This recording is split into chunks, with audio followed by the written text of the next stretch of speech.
Hey, Bismillah ar-Rahman ar-Rahim. So I came across this video today, and it's like a really silly point that this guy was making. He went up to like a Muslim which doesn't know much. He's not known for debating and whatnot. But he gives da'wah, but he's not known for debating. And so he went up to him and he tries to like bring a verse out of the Quran, and then he tries to make a fallacious argument, makes an argument of ignorance. He basically asks you what does the verse mean, and then obviously the Muslim says I don't know what it means because he hasn't studied it. So then he eventually concludes his point that it's meaningless. So this is fallacious reasoning. You don't go up to a random person and then or you don't go up to a person who's telling you I don't know, and then make a conclusion based upon that. But this individual goes up to random people. But when he goes up to qualified people, maybe people like Muhammad Hijab who have been debating for a long time, or Adnan Rashid, or these kind of people, you'll find that this guy gets destroyed. Let me show you where he gets destroyed, and then we'll come back to this clip of the video, and then we'll debunk him. So here, when he goes up against Muhammad Hijab, he actually gets destroyed. He actually disproves like a massive portion of Christians that actually debate for the Bible being perfect. So he destroys he shoots himself in the foot when he goes against experts, or when he goes against people who are proficient in that field. Now look what he says. Teach or believe that the Bible is perfect. That is a Quranic claim about the Quran.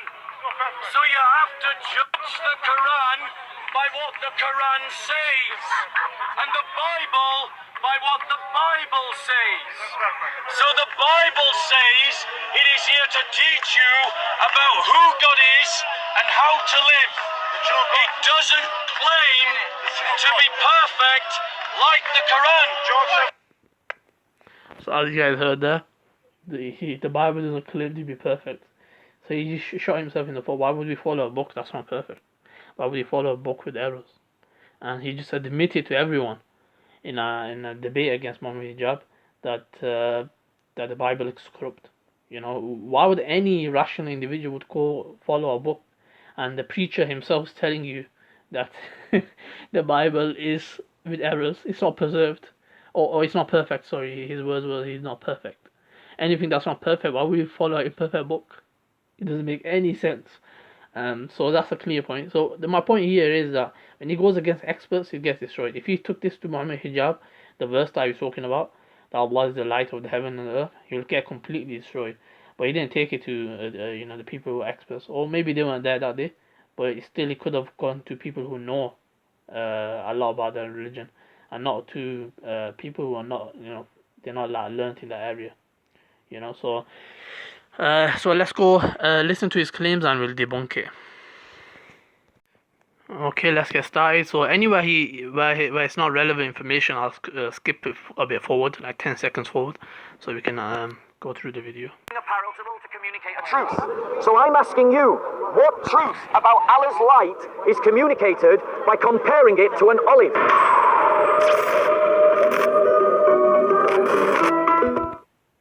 Control now. He's lost all self-control. The New Testament doesn't teach. So, he's lost all self-control. So, the passage that I showed him was that our vision of heaven includes the whole of the subcategory of a larger group that I was demonstrating. And the subcategory that I quoted is this one, in Revelations 5, 9 to 10. Listen, you are worthy to take the scroll and to open. And people... So this is not relevant, let's forward it a bit. Proper debate, which book which actually give you salvation? Because the attributes of Allah, The attributes of Allah can be found in the world again. But the essence of God can't be compared to anything. Oh, sure. So yeah, for example, Ar-Rahman, Ar-Rahim, not Rahim, but Rahman, for example. Yep. Someone can be merciful. Someone can be just, So in that sense, you can compare, mirroring God in that sense. So are you saying that what we can think of or imagine is like Allah? No, No. Anything Abu Bakr says, anything that you think Allah is not. Did you hear that? Anything you think Allah is Allah is not. But what is it though? Right. No, but it's very nuanced. Okay, so you have to ask me what do you mean by that. No, I don't. Well, then you don't I don't understand. need to ask that question. No, but then you don't understand. So now he didn't want to ask that question because he wants to run away. He wants to run with that point and not focus on it. So what he's saying is that anything that you think Allah is, He is not. Meaning, in your mind, you're thinking about a human, He is not. If you're thinking about anything that comes to your mind, that is not God. That's what that refers to. That statement refers to. It doesn't mean we can't comprehend concepts such as God being one. But yeah, let's continue. Take my questions. No, because you know why? Because you're going to make a grave mistake now. So you can correct me. You have just said that what you think Allah is, He is not. Yeah, but what does that mean? What does that mean? And when I said... No, what does that mean? What do you understand? You're controlling conversation. Let's time it. We're going to time it. You're controlling I'm conversation. going to give you control. I'm going to give you 3 minutes. I'm asking you. Okay. Since you asked me a question, You can answer. explain it. There you go. Okay. When you're ready. Please ask me a question. Are you ready? No, he's not ready yet. When you're ready, you explain it. This is too formal. But 3 minutes. Go on. since you've asked me, I've asked you, what do you understand by that statement? You've got 3 minutes. Yeah, what do you understand by that statement? No, I'm asking you. No, explain it. No, I'm not doing this.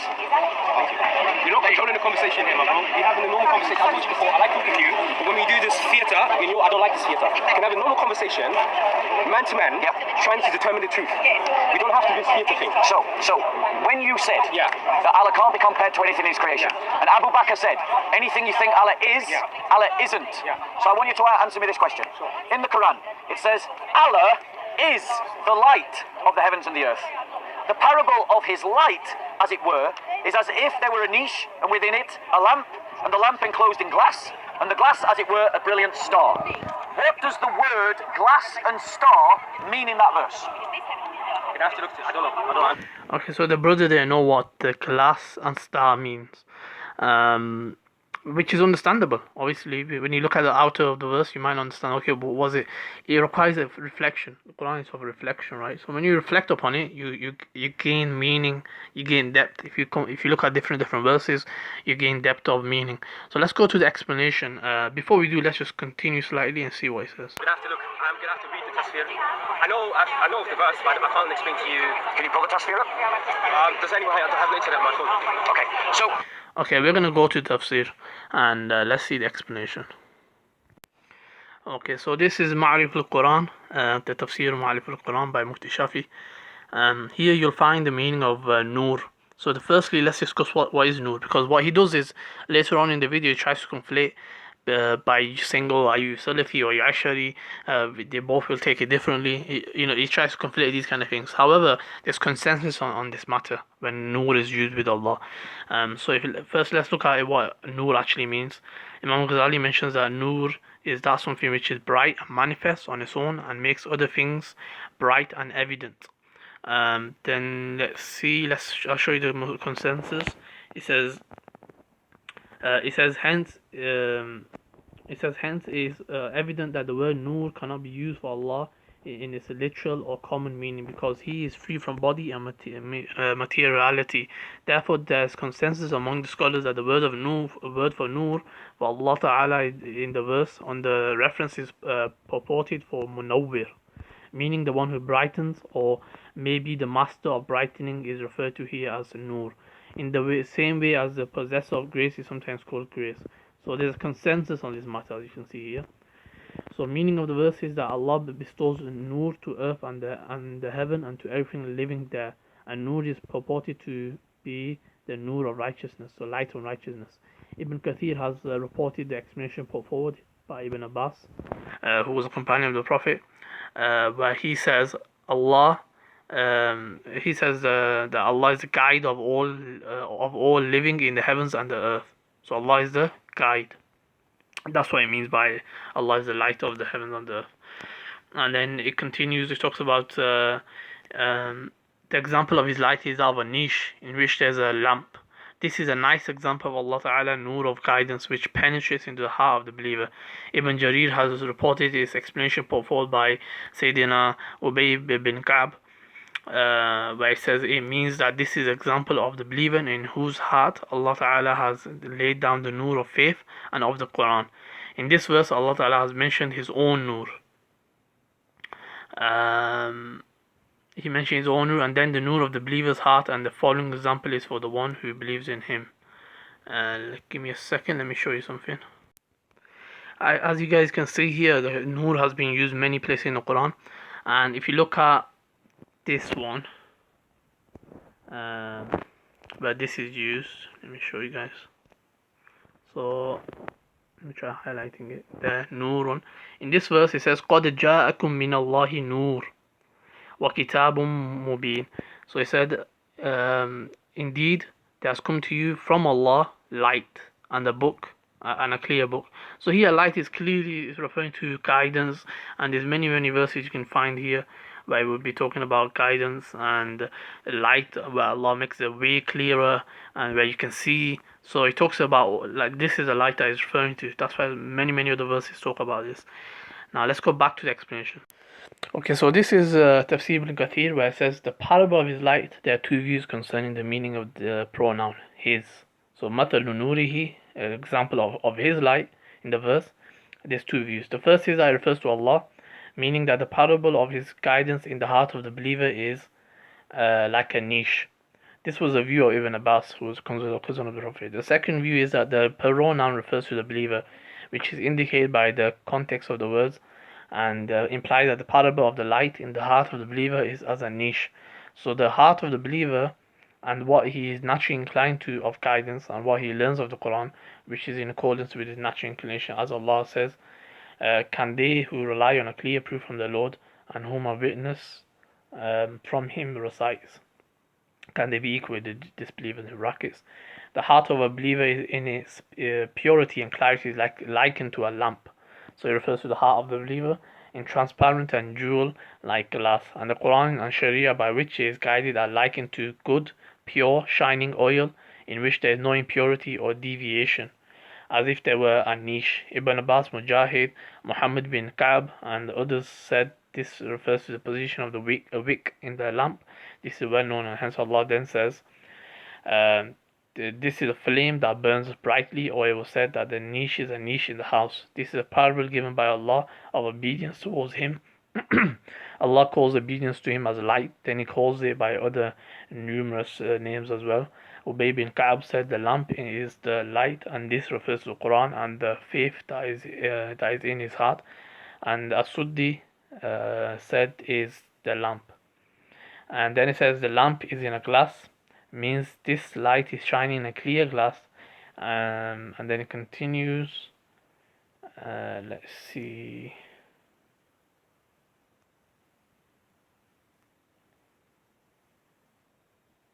Then it says it's derived from olive oil from a blessed tree. And it says neither of the east nor of the west, means it is not in the eastern part of the land, so it does not get any sun in the first part of the day, nor is it in the western part of the land, so that it gets shaded from the sun before sunset. But it is in a central position where it gets sun from the beginning of the day until the end, so its oil is good and pure and shining. So this is what it means, right? And then it says Ibn Abbas commented on the olive part, right? It says this is a tree in the desert which is not shaded by any other tree or mountain or cave. Nothing covers it, and this is the best for its oil. And then Mujahid also commented. He said, "It is not in the east where it will get no sun, when the sun sets, nor is it in the west where it will get no sun when the sun rises, but it is in a position where it will get both, will get sun both and sunrise and sunset." And then the commentary basically continues. But let me show you one last. Okay, so the Tafsir Ma'rif al-Quran, he says here that the blessed tree of the olive was, the olive was mentioned because of endorsement as well. This endorsement that olive and its tree is blessed by Allah and is beneficial and useful. Scholars have commented that Allah has instilled many benefits in it. Olive oil is used in the burning of lamps. Its light is the brightest and clearest as against any other oil. It is eaten as a fruit, and its oil is used in cooking. The interesting part is that there is no need of any machine for the extraction of this oil. When the fruit is ripe, the oil comes out automatically. The Holy Prophet ﷺ has asked to eat and massage the body with the olive oil. So basically, there's many benefits of this particular verse. Why the olive was mentioned, and what's our relationship to the niche, the lamp. What that refers to? It refers to the bright. It makes it more bright. That's the brightest light that comes from the oil. So it talks about different things in this tafsir. You guys can check it out for yourself. I'll try to attach it in the comment section as well. So here he just carries on making the same point, and he keeps repeating his stuff. Let's just listen to it 10 seconds, 20 seconds, and then we'll end it. Because there's no point going through the video, because he just makes random, like he kind of repeats himself. So he's kind of useless going through the video. It's already recorded. We said it already. We're just repeating. But what I'm trying to say is that again here, it's just using language to point at something greater in meaning. Okay, so you haven't actually answered my question. Because I didn't ask about the light. I asked about the olive. I don't know. And that's the point. Yeah, so I mentioned about the olive, that the olive has many benefits, and the fact that the olive it's been used in this verse, because it's the brightest light that you can get from it. So it's pretty much simple as that. It doesn't need much more detail than that, and that disproves his argument. If you look at the title on the top, it says Meaningless Quran. He actually disproves his argument about it being meaningless. So it does have a meaning. So it disproves his whole video. I don't know the symbolic significance. Let me finish. I listened to you. Let me I'm not finish. actually finished. Okay. You stopped. I thought you were finished. No, you interrupted. Well, he interrupted actually. Anyhow, so these claims are very silly, silly in nature. So if you have any questions or anything like that regarding this kind of topic or anything in relation, you guys can message. You can mention in the comment section, and these people they reiterate the same points or silly points. There's something they just ask you random questions. Okay, what does this mean? Okay, a person might not know that. That doesn't mean it's false. However, that's the argument they're trying to do. They're making fallacious arguments.